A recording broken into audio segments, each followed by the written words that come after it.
Hai, Assalamualaikum warahmatullahi wabarakatuh dan salam COVID-19. Okey, jadi saya akan membuat satu video TED Talk yang berkaitan dengan pengurusan dan keperluan taska tadika di kawasan pinggir bandar. Saya memilih untuk membina taska dan saya akan menerapkan beberapa elemen pendidikan abad ke-21 dan cara kehidupan norma baharu. Bercakap tentang norma baharu, seperti yang sedia maklum, seluruh dunia mengalami pandemik COVID-19 di mana semua orang perlu mematuhi SOP dan saranan kerajaan. Jadi, taska yang saya pilih adalah Little Kid Child Care. Okey, Little Kid Child Care ni LKC adalah sebuah taska yang terletak di kawasan Felda Jengka 17 di mana kawasan ini tidak mempunyai sebarang taska.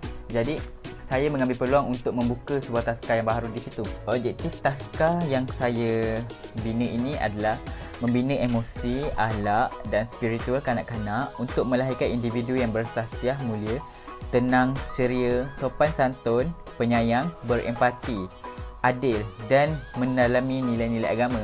Okey, kita tidak terlepas juga untuk membina kemahiran intra dan interpersonal dan sosial kanak-kanak yang baik. Okey, seterusnya adalah untuk memastikan kanak-kanak menguasai bahasa Melayu dan bahasa Inggeris dan melahirkan kanak-kanak yang holistik dan seimbang dari pelbagai aspek, termasuk mahir dari segi berkomunikasi, bergaul, sihat jasmani, suci dan rohani. Seterusnya, yang saya bangunkan ini adalah menggunakan 100% daripada kurikulum permata dan kami mempunyai satu kelebihan di mana taska ini mementingkan bakat kanak-kanak. Jadi, kanak-kanak akan mempunyai aktiviti tambahan iaitu menyalahkan bakat mereka di mana mereka dapat bakat seperti lakonan, nyanyian, melukis dan pelbagai lagi. Jadi, taska yang telah dibuka ini pada norma baharu akan dijalankan mengikut SOP yang disarankan oleh kerajaan dan Kementerian Kesihatan Malaysia.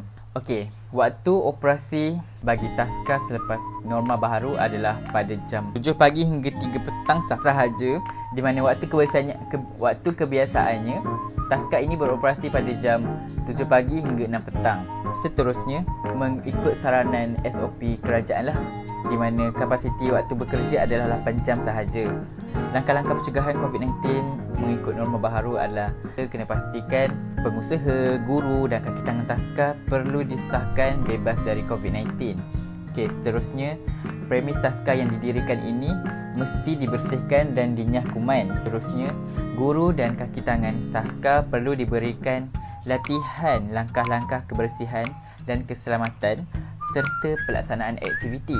Dan akhir sekali, mengisi borang akad pengisytiharan kesihatan oleh kanak-kanak, ibu bapa, penjaga kaki tangan sebelum taska beroperasi. Langkah pencegahan penularan COVID-19 di taska yang dijalankan adalah kaki tangan atau kanak-kanak yang menunjukkan gejala dilarang daripada berada di taska dan perlu diasing. Seterusnya, kaki tangan dan kanak-kanak yang pernah menjadi kontak rapat dengan orang yang disahkan positif COVID-19 atau baru pulang dari luar negara tidak dibenarkan hadir ke taska dalam tempoh 14 hari. Seterusnya, melaksanakan saringan sebelum masuk, semasa berada, sebelum balik setiap hari bagi mengesan gejala berkaitan COVID-19 seperti demam, batuk, sakit atau sesak nafas. Seterusnya, kemudahan yang disediakan oleh pihak taska yang dibina ini pada selepas norma baharu dijalankan adalah pihak taska akan menyediakan QR code bagi ibu bapa untuk mengimbas sebelum mendaftarkan anak-anak mereka ke sekolah pada setiap hari.